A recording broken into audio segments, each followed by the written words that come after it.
অনেকে বলে ইতিহাসে স্যার আমি পুরো নম্বর পাই, অনেকে বলে স্যার ইতিহাসে আমরা পুরো নম্বর পাই না। তো মেন টপিকের যাওয়ার আগে এই বিষয়টা একটু বলে রাখি। তোমরা যখন ইতিহাস নোটস লিখবে, সবাই কিন্তু 19-20 একই নোটস লেখে। এবার কেউ একটু বড় লেখে, কেউ একটু ছোটো লেখে। তো বর্তমান দিনের শিক্ষকদের মতামত এটাই যে বিশাল মানে এদিক ওদিকের গল্প না লিখে প্রশ্ন যেটা বলেছে সেই প্রশ্নের সঙ্গে টু দ্য পয়েন্ট অ্যান্সার লিখলেই হবে। কারণ এখনকার দিনে বাক্য লিমিট থাকে 20 ওয়ার্ড, 30 ওয়ার্ড, 40 ওয়ার্ড, 80 ওয়ার্ড।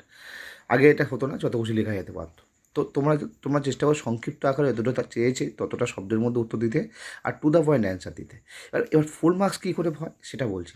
অনেক স্যার এটা তোমাকে বলবে না, অনেক জায়গায় তো জানবে না। যখন তোমরা যখন পরীক্ষার সময় 2 নম্বরের প্রশ্ন লিখছো, তখন তোমরা হয়তো লিখলে এরমভাবে নর্মাল লিখে চলে গেলে, এই যে নর্মাল লিখে চলে গেলে, এতে তোমার হয়তো 2-এর ডেট দিল। কিন্তু কেউ যদি কোনো স্যার মানে কোনো স্টুডেন্ট যদি এইরকমভাবে লেখে যে জনসমাজকে জাতি বলা হয়, এই জাতি তরে আন্ডারলাইন দিল লেখার সঙ্গে সঙ্গে। ওকে, রাষ্ট্রবিজ্ঞানী ব্রাইস বলেছেন এই যে কথাটা, এই কথাটা আন্ডারলাইন করে দিল, এই যে কী বলেছে সেটা ইনভাইটেড করার মধ্যে লিখে দিল। তো এইরকমভাবে যখন তুমি কোটেশন করে যখন কোনো জায়গাটা হাইলাইট করে তুমি দিচ্ছ স্যারকে, অর্থাৎ স্যার মেন জায়গাগুলো স্যারের চোখে পড়ছে, অর্থাৎ একটা স্যার একটা উত্তর থেকে যে ইচ্ছা মানে যে আশাগুলো করে দেখেছে এই উত্তরের মধ্যে এই টপিকগুলো অবশ্যই থাকবে, এইগুলো মেন টপিক, সেগুলো যখন স্যার মানে বিনা পরিশ্রমে কষ্ট না করেই দেখে দিতে পারে, বুঝতে পারে, তখন স্যার অটোমেটিক ফুল মার্কস দিতে বাধ্য হয়, হাতের লেগে যদি পরিচ্ছন্ন রাখো। তো এইভাবে তোমার উত্তরগুলো লিখলে তোমার ফুল মার্কস পাবে অবশ্যই। আশা করি তোমার সঙ্গে খুব ভালো আছো। তো আজকের ভিডিওতে আমরা ক্লাস 9-এর ইতিহাসের দ্বিতীয় সেমিস্টারের জন্য অতি গুরুত্বপূর্ণ যে প্রশ্নগুলো, সেই প্রশ্নগুলো নিয়ে আলোচনা করব, এবং সেই প্রশ্নগুলোর যে উত্তর আমরা কেমনভাবে তৈরি করি সেগুলো তোমাদের দেখাবো অ্যাজ এ স্যাম্পল হিসেবে। তবে মেনলি মোটিভ থাকবে আমাদের গুরুত্বপূর্ণ প্রশ্ন যেগুলো এবারের পরীক্ষায় আসার সম্ভাবনা অত্যন্ত প্রবল। এর আগের সাজেশন প্রথম সেমিস্টারে যা দিয়েছি, অধিকাংশ স্কুলে যারা যারা আমাদের, তাদের বড় প্রশ্ন 100 আউট অফ 100, মানে 2, 4, 8-এ 100 আউট অফ 100 কমন পেয়ে গেছিলো। মানে যা যা দিয়েছি সবই পড়েছিল। তো তোমরা প্রশ্নগুলো দেখো, প্রশ্নগুলো দেখে তোমাদের যদি ভালো লাগে তো আমাদের সঙ্গে যোগাযোগ করতে পারো নোটস কিনতে। আজকে আমাদের আলোচনার বিষয় হলো অধ্যায় 4, মানে তোমাদের অ্যাকচুয়ালি 1, 2, 3 পরীক্ষা হয়েছে, যার মধ্যে এক অধ্যায় থেকে প্রশ্ন পড়ে না, 2, 3 থেকে প্রশ্ন হয়েছে। তো তার ঠিক পরের যে অধ্যায়, সেই অধ্যায় থেকে আমরা আলোচনা করব। তো এই অধ্যায়ের উপর ভিত্তি করে আগের দিন আমি একটা 8-এর ইম্পর্টেন্ট প্রশ্নগুলো আলোচনা করেছি। তো আজকে আমরা আলোচনা করব 4 নম্বরের ইম্পর্টেন্ট কোশ্চেন।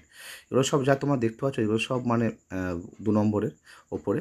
তো এগুলো সব উত্তর সহ তৈরি করা আছে। তোমরা যখন আমাদের কাছ থেকে পিডিএফ বাই করবে তখন এই পিডিএফ তোমরা পাবে, একদম সঠিকভাবে তৈরি করা আছে। তোমরা দেখো, দেখলে বুঝতে পারবে। তো 4 নম্বরের প্রশ্ন এই যে এসে গেছে। তো প্রতিটা প্রশ্নের মান 4 লেখা আছে। প্রথম প্রশ্ন, এমস টেলিগ্রাম, অত্যন্ত গুরুত্বপূর্ণ প্রশ্ন এবারের পরীক্ষার জন্য। তো উত্তর একদম ঠিকঠাক মাপের, মানে এমন নয় যে তোমাদের উত্তরের যে কোয়ালিটি খারাপ হবে, উত্তর যথেষ্ট ঠিকঠাক কোয়ালিটির আছে, ফুল মার্কসের কাছে নাম্বার অবশ্যই পাবে। পরেরটা খুবই খুবই ইম্পর্টেন্ট প্রশ্ন, সেটা হলো বিসমার্কের রক্তলৌহ নীতি বলতে কী বোঝো। খুব ইম্পর্টেন্ট, দুটো প্রশ্ন খুবই ইম্পর্টেন্ট। পরের প্রশ্ন, আচ্ছা এটা বড় করে লেখানো আছে। পরেরটা টিকা ইয়াং ইতালি, অত্যন্ত গুরুত্বপূর্ণ প্রশ্ন। পরের প্রশ্ন, ইতালির ঐক্য আন্দোলনে জোসেফ গ্যারিবেল্ডি অবদান কী। তো এই গ্যারিবেল্ডি, মাৎসনি আর ক্যাভুর, এই তিনজনের ভূমিকা খুবই ইম্পর্টেন্ট। এখানে ক্যাভুর লেখা আছে পরের প্রশ্ন, আর তারপরের প্রশ্ন আশা করি মাৎসনি লেখা থাকবে, একদম জোসেফ মাৎসনি।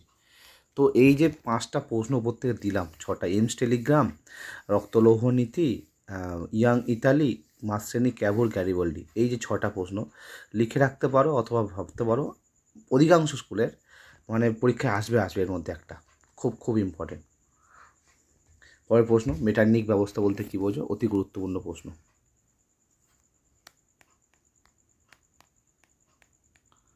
এটা নর্মাল একটা প্রশ্ন, পড়ে রাখতে পারো, আনকমন টাইপের আসতে পারে অনেক সময় পরীক্ষায়।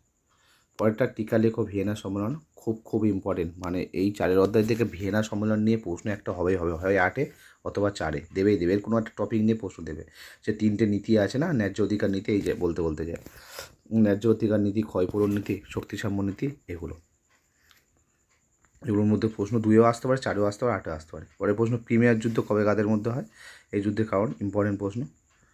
পরের প্রশ্ন, রাশিয়ার যা দ্বিতীয় আলেকজান্ডারের উদ্যোগে ভূমিদাস প্রথার অবসানের কারণ কী ছিল, ভালো প্রশ্ন এটা। মেটারনিক ব্যবস্থা বলতে কী বোঝো, এই ব্যবস্থা কেন ব্যর্থ হয়। আচ্ছা,